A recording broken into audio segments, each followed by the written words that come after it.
tours that I was in Iraq were pretty hairy too. And those 3 tours happened in a very short space of time. And now looking back on it, I can see that there was a switch was flicked in me, and the switch was basically like, yeah, you're going to fucking die. Like, soon. You're not going to make it out of your 20s. And it wasn't like curling up and like, oh my God, I don't want to die. It just, but like, that must have been my mentality, because why else would I have just gone like, oh, 120 grand? Yeah, don't worry about it. Just fucking blow it.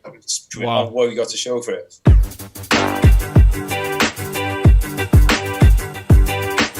You're listening to the Kristof Lewis Podcast, a podcast where I have conversations with inspirational people. My name is Chris, but my family calls me Kristof. My goal is to have as many conversations as possible with people who have forged their own path by pursuing their dreams, making them a reality, all the while emitting positivity and sharing this knowledge with others. I seek these people out and share this information with you, proving to the world that you can do what makes you happy and do what you want for a living while being a good human being. We'll talk about careers, but we'll also cover any story that inspires. Let's do this while helping each other. Thanks for listening. I'm happy you're here.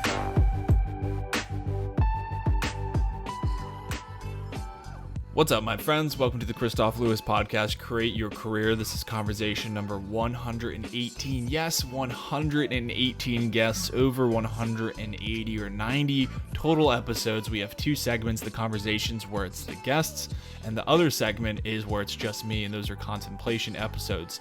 The contemplations are only on audio.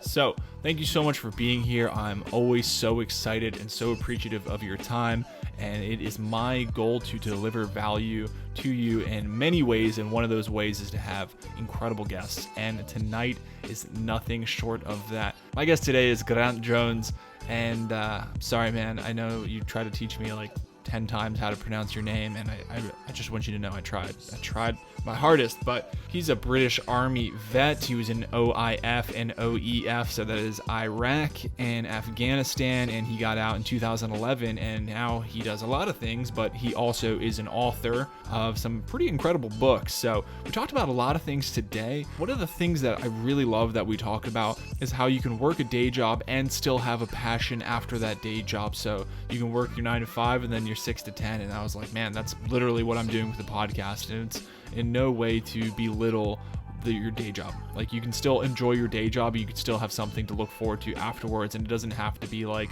oh, I'm in pursuit of this passion and I'm upset because my passion isn't my day job. Like, you can still do that afterwards and still continue to work on that.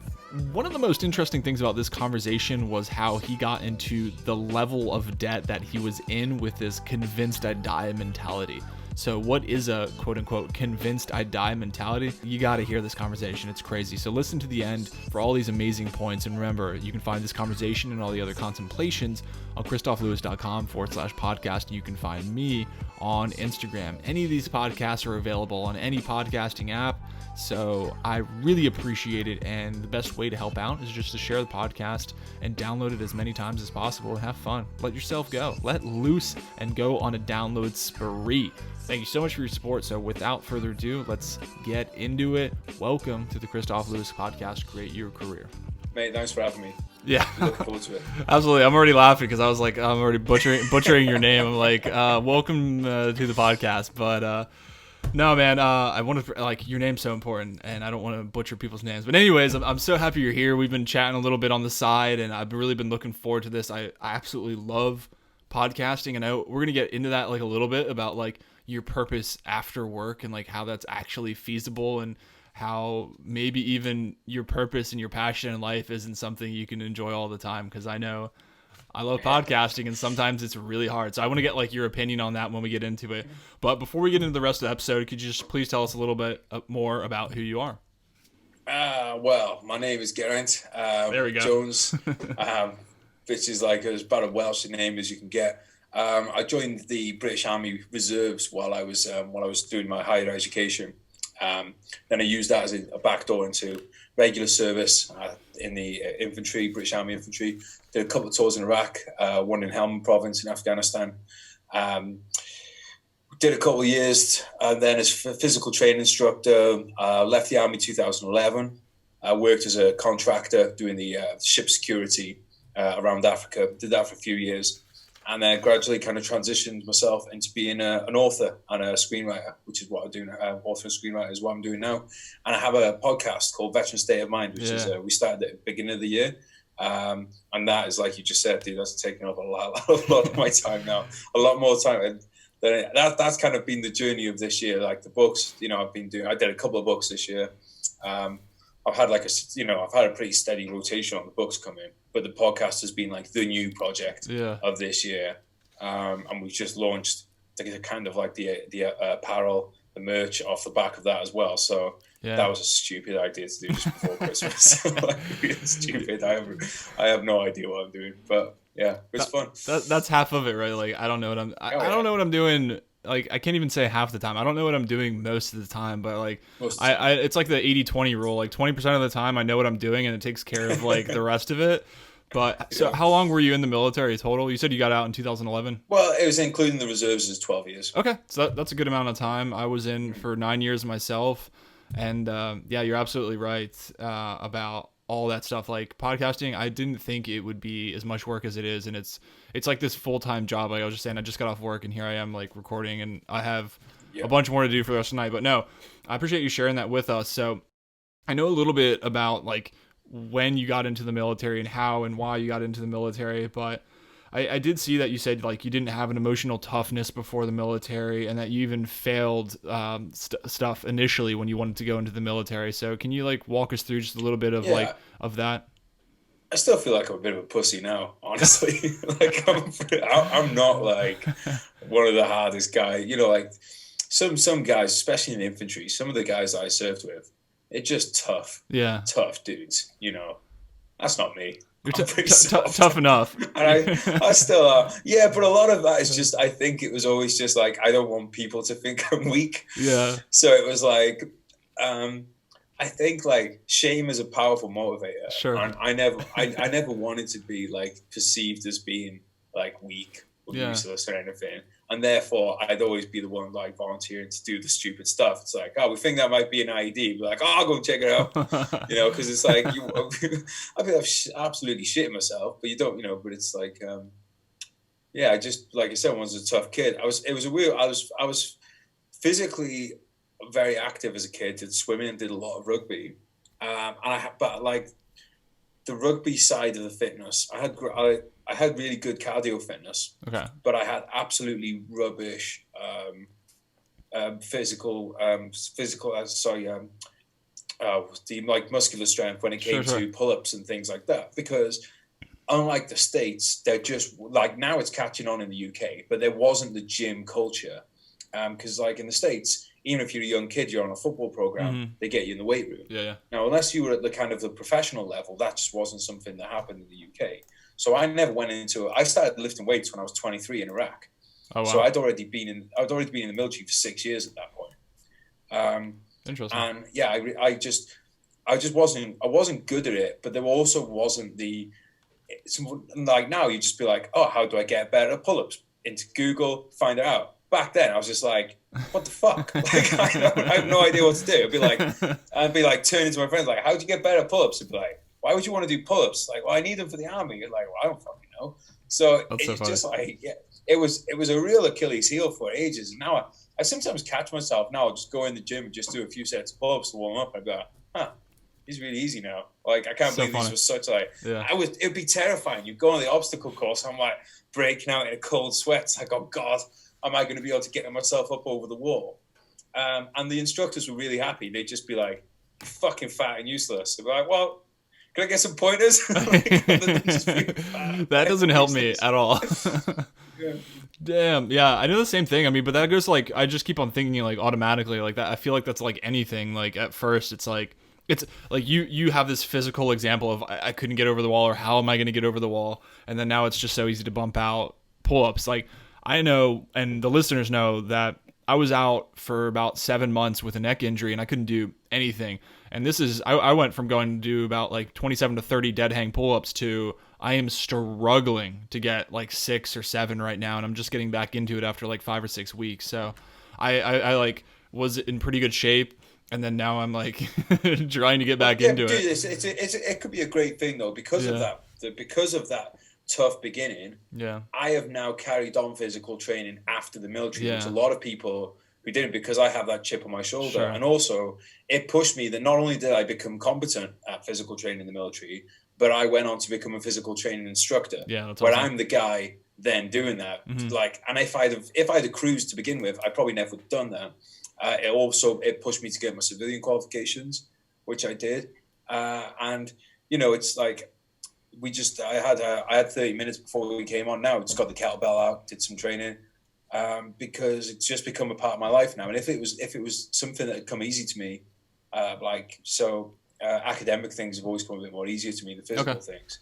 So if that had been that, like with that being the case, I cruised through a lot of them. So if I'd have had that natural ability with the physical stuff, then I wouldn't probably have it as like a pillar in the routine of my life now. Mm-hmm. Yeah, that's a good point. That's a really good point.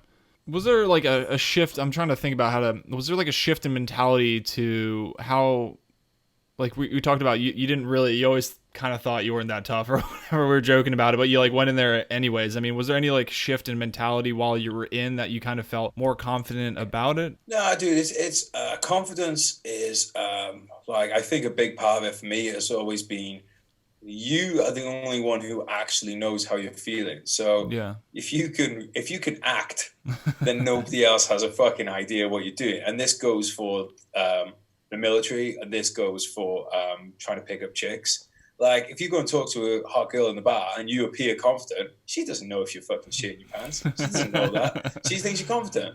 And I learned that as long as you appear confident, it doesn't matter if you are or not. But then what happens then is you gain confidence by repetition. So if you go up to 100 girls in the bar and you start to get away with looking more confident, and then you start to like your batting average goes up, then you are actually confident, and that's why with like you doing the pull-ups, a lot of that is like because you haven't been going in and getting the reps. It's not just, obviously there's a physical component to it in your case with the pull-ups, but a lot of that is confidence. It's knowing that. If you think about it, just a day in, day out of being in infantry and handling grenades and things like that, that's something that, like, if you just gave a live grenade to a civilian and just said, hold that, they'd be like, oh my God, because they'd be thinking that this thing's just going to go off in their hands. But like you use them so much in the military that you're just sitting there with your pockets full of explosives and you're not even giving it a second thought.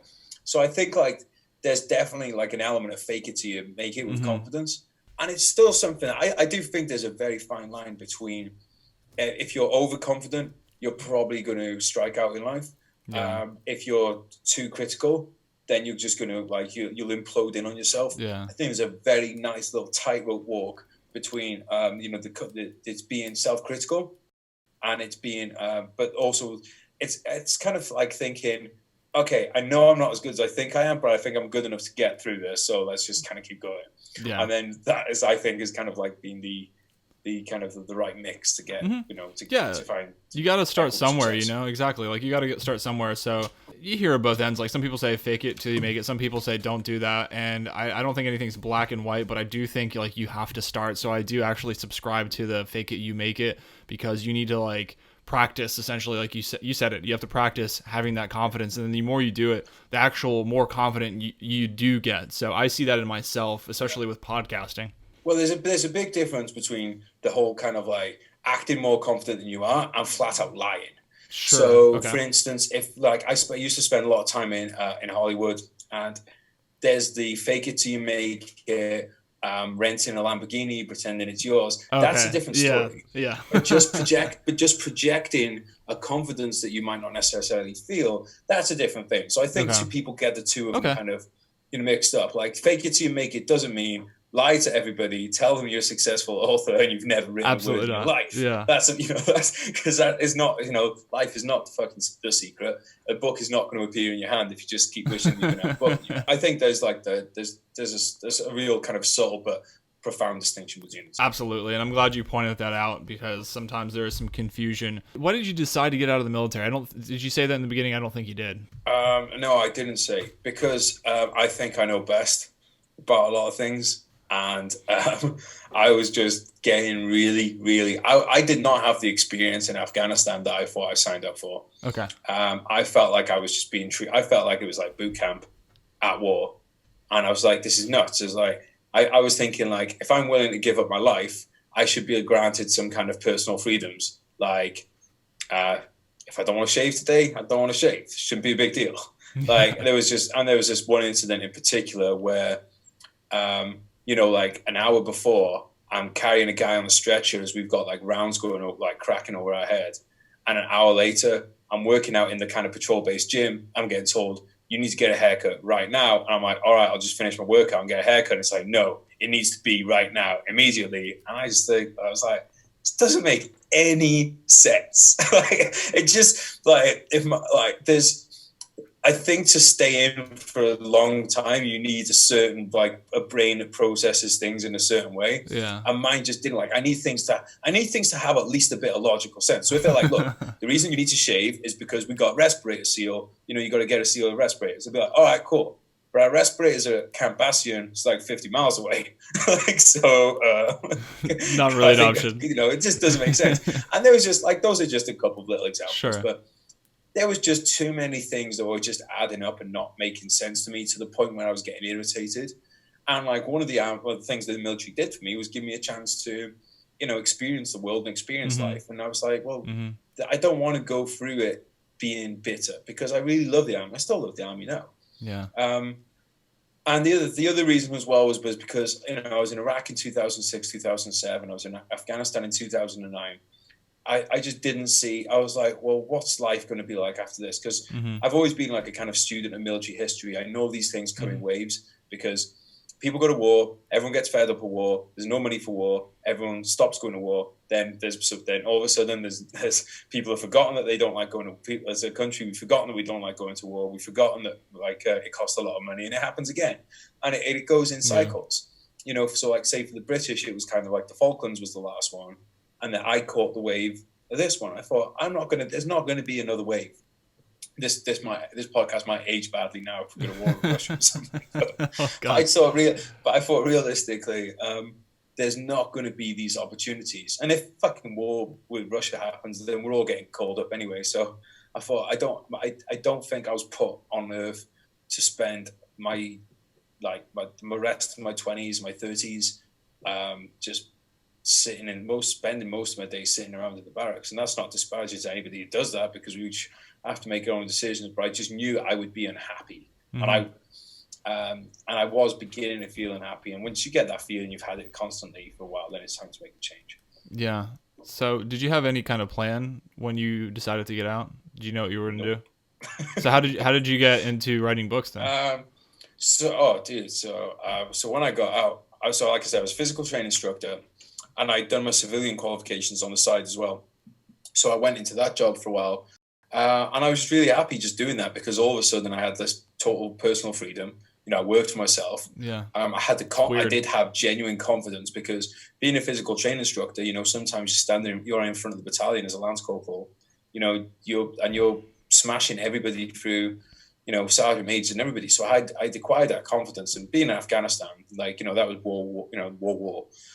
It's for our generation, and that gives you a certain level of confidence. I started meeting a lot more girls at the gym, and I was just like, life was good. I'd just go out, drink, turn up in the morning, take a few sessions, and I did that for about 6 months. And then one day on my birthday, actually, I turned up to the gym. It was shut. They hadn't paid their rent.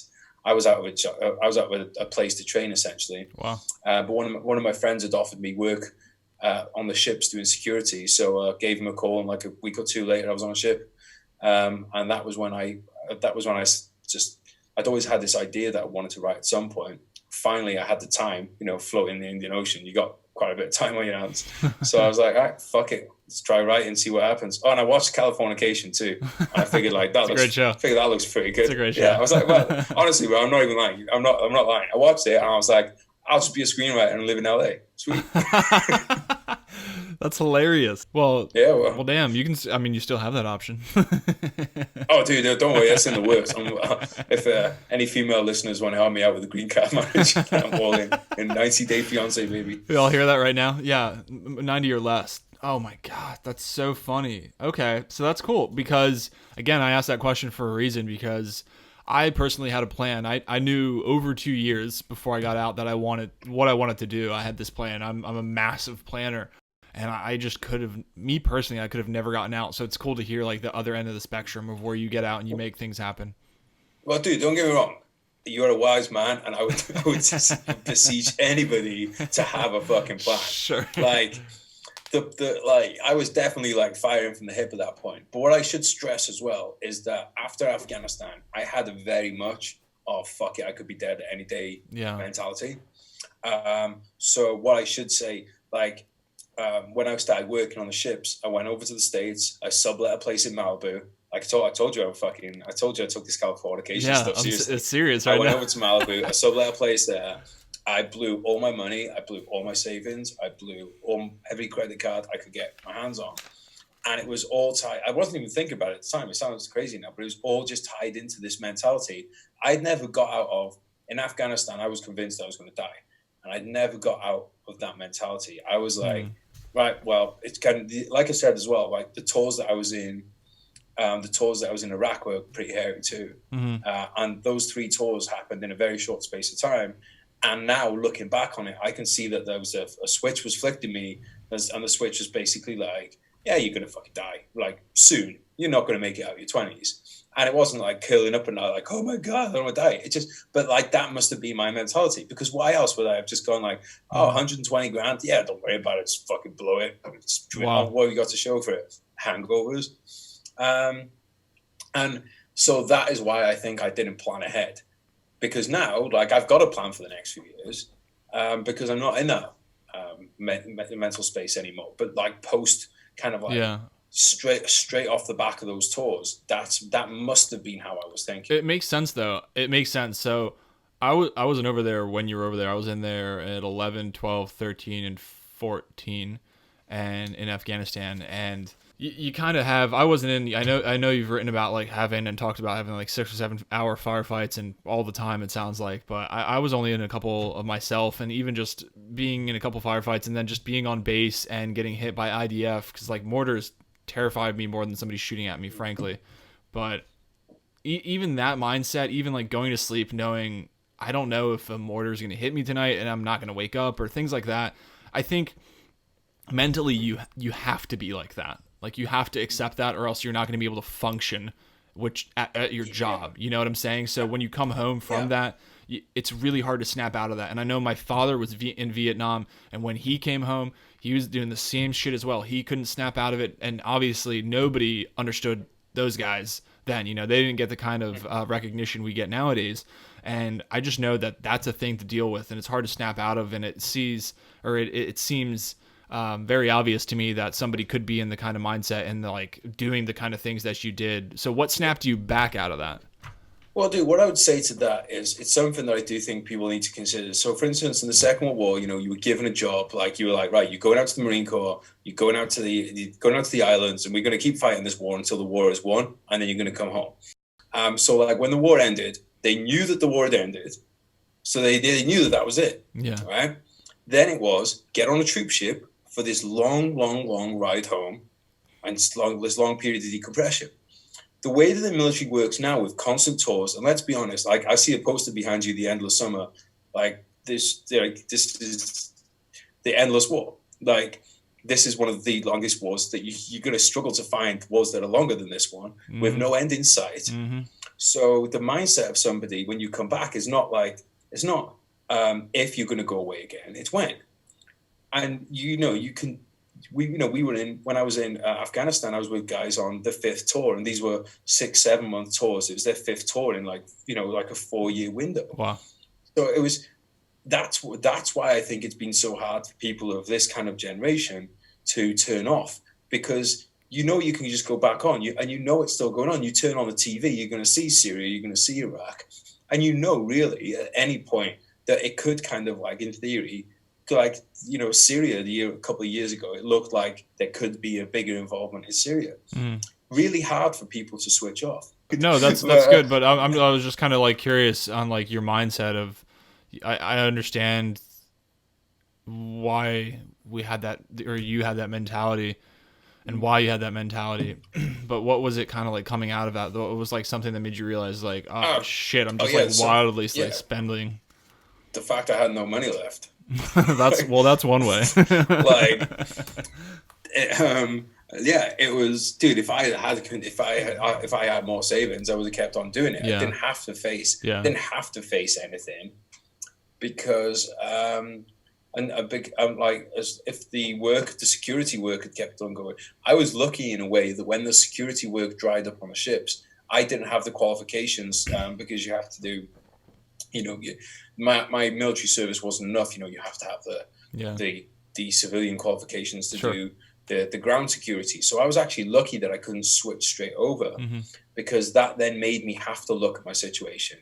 Whereas I know a lot of guys, they've left the military, they're in that security job, and they've been doing that security job now for 10, 15 years, and that's what they've got going for them. I didn't have, I wasn't able to just jump straight into that when the maritime work dried up and my credit dried up. So I had to look at right, what am I doing with my life? Where am I going with this? Because I was still in that mindset now. I think it took a lot of kind of self-talk. I think once I had a couple of years out of the military behind me, I could look at the evidence and be like, you're still here. Like, the chances are you're not going anywhere. Yes, you could die tomorrow. The chances are you're not. And I think it was just having a few years then. It was the distance between the tours. Okay. That makes sense. Yeah, so that's a great answer. I really want to talk about, before we wrap up, I know we have some time left, but what we talked about before we went on camera, and that was, I was saying, I just got done work, and I was ready to record, and I work a day job, and even my night job, if you will, podcasting, there's some parts of it that frankly, I don't enjoy. I don't always want to sit down and edit. I love recording. I think it's awesome. I look forward to my recordings, and I look forward to posting the content and hearing about the content, but there's a lot of things I don't like about it. And then obviously you're authoring, you're writing, and you said you started up the podcast earlier this year, and you're doing it on the merchandise, and it's just a lot of shit. So I want to talk about what you told me about you can still have, or you can still work your day job, and you can still kind of have your purpose after work. Yeah, man, well, it basically comes down to the idea that even if you're living your purpose, air quotes, right? So I love being an author, and I think I have a talent for it, which probably says to me that if there is any kind of divine intervention or anything like that, then if you have to ask me, do you think that if we were put on earth to do a job, am I doing what I think I was probably put here to do? Yes, I am. So you could say that it is awesome. My purpose. But my day to day has been spent shouting at my fucking laptop because of things on Microsoft Word that I don't fully understand, that I can't get my stupid monkey brain around. Going through Microsoft Word, trying to unclick certain areas and it jumps across to a different screen, and all of a sudden I've deleted the line I wanted to do. That's not my fucking purpose. So just because someone is doing a job, that the job can be your purpose, but it doesn't mean that every little part of that is going to be your purpose. I've just offloaded some work today because it just did get to the point where I'm like, why am I doing this? I'm fucking miserable. Because I do think there's a difference between sometimes you just got to suck it up and do some things you don't want to do. But then there's other times when you can ask yourself genuinely, just be like, look, are you just being a bitch right now? Or is this genuinely can you genuinely not get your head around this? Because there's a delicate balance, because on one hand, you don't want to be just bitching out and doing anything you don't want to do, you're handing off. But on the other hand, sometimes you got to acknowledge that someone else can do a better job than you can and faster, and that you do have to make best use of your time. So what I kind of do there is I give it a date, and and I can't do it at the end of that, then I will offload.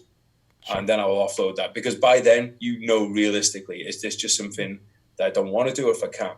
But yeah, dude, as far as the purpose and stuff goes, I think you have to look at it as a transition rather than something you could do all of a sudden. Because if you start hating if you start going into work resenting your work, then you will that misery will carry over into the part of your day which is supposed to be the fun part, is supposed to be. You should there's ways of embracing it. I was thinking earlier before we got on, that I was thinking there's a lot of things that I could have got more out of. So that last kind of period where I was in the military and I wasn't enjoying it that much, I still could have got more out of it by just, okay, well, this isn't where I want to be right now, but I've got to be here for the next year. So why don't I just really throw myself into it? Yes. Yeah. So I think I definitely buy into the purpose. I think there's something that we all can do well. And I also think that something that can transition and be different over time. What you feel like is your purpose right now might not be your purpose in 10 years or in 20 years. Mm-hmm. But finding purpose isn't an excuse to just slack off doing what you don't want to do. Unfortunately, I'm sure even Joe Rogan has to do some shit that he doesn't want to do. Maybe. No, I'm sure. I'm sure. Hanging out with Marshmallow is really tough and interviewing some great people, but no, man, I know. I am so humbled by all the guests that I have, including yourself. And as much as I love it, like I said, it's not fun sometimes, but I do. Oh, dude, I feel you. I feel you 100%. Yeah. I mean, one of the things I genuinely can't wait for is I hope one day I'm rich enough to be able to, every time I get pissed off, I can throw my laptop against the wall and then just have someone hand me the next one, and I just keep going. Because dude, the podcasting, like you said, it's great, but there's a lot of it's worth the great bits, but there's so many little bits that people don't see behind the scenes, which can be absolutely it costs you a lot of time, it costs you a lot of sleep sometimes, it costs you some hair too. It can be hard. Yeah, sleep, time, money. God, I've spent thousands of dollars on the podcast in the last year and a half, and nobody would be oh, how did you spend thousands? Believe me, I spent that much money. You can easily do that. And that's why I'm glad you bring that up though, because I don't think people talk about that enough. I heard Russell Brand. I used to listen to Russell Brand's podcast, and he went behind a paywall, and he'd done 80 episodes for free or something. And people are oh, how dare you? How dare you charge for this podcast? The guy's giving you 80 episodes with great guests for free. You have to pay nothing, and now you're gonna fucking get mad at him. People are doing that. Man. Yeah, it's crazy, but I mean that's a whole other subject of the subject of entitlement. It is, but you're right. And one of the things that you said that I really liked is if you're if you don't like what you're doing, you have the option to go do something else, even if you're in the military. And that was always my thing when I was in the military. Your contract ends, go do something else. If you're not in the military, go look for something else while you're working your job. But while you're working your job, do the best you damn can. Do the best you can while you're there. And hell, maybe you'll even get paid some more money while you're working that job until you find something else. And you know what? I do actually really like my job. I was in the military. I had job A or job 1 after the military. I liked it, but I didn't like it that much. So I left, and I'm at a new job. I like it a lot more. But you know what? Is it what I ultimately want to do for the rest of my life? Absolutely not. Does that say anything negative about this job? Absolutely not. I really enjoy it, but I'm going to do it for as long as I'd like to do it. And they're going to get 100% of my effort, and I'm going to do the best damn I can while I'm here. And then I hang up there, and I ring up on this podcast, and I do the podcast for the rest of the night, and I love it. And it gives me something to do. And frankly, when my job ends, maybe if I didn't have something to do, you guys can think about it this way. Maybe if you didn't have something to do after your job, then maybe you would be a workhorse, and you'd work your brain off, during your whole day job, and you wouldn't have anything to look forward to. I like my job, but I still have something else to look forward to. And I don't always want to podcast, and I have looked forward to my job. So it's have this yin and yang, and then I have my family in there as well. So there's plenty of ways to look at it, and it's all this mentality aspect. And I firmly believe that you should just do the best you can at anything you're doing if you're doing it. And if you don't want to do the best you can at it, ask yourself why you're doing it and think about maybe you should be doing something else. So I think you made some good points there. But before we get out of here today, can you share... That cat is awesome. If you're watching on YouTube, this cat is so cool. Where's the... Hang on, bro. Where's the... Yeah. Yeah. Well, maybe... Right, you guys can tell us collectively where to find you on the internet. Instagram handles or websites or anything, your books. She's licking me now to make up for it. What a sweetie. So Instagram handles at GRJ Books, one word. So Golf Romeo Juliet Books. I'm at vsonpodcast.com, and Veteran State of Mind. If you search for one of those things, GIG Books or Veteran State of Mind, you'll find me somewhere. Got a book out with Vincent Vargas. He's the one of the guys from the 75th Ranger Regiment, who's well known on the internet. Me and him did a book. It's called Sugar Man. That's out on Amazon, and my book Legion is about to come out on Amazon very shortly too. If this cat lets me. She will not let go. So you're not going to be able to write anything with that precious little nugget gnawing on your fingers. She comes alive this time of night, dude. It's like 11:30 here, and she comes alive this time. Yeah. Speaking of, I was going to say, like, it's so late there and you're recording, and I really, really appreciate it, man.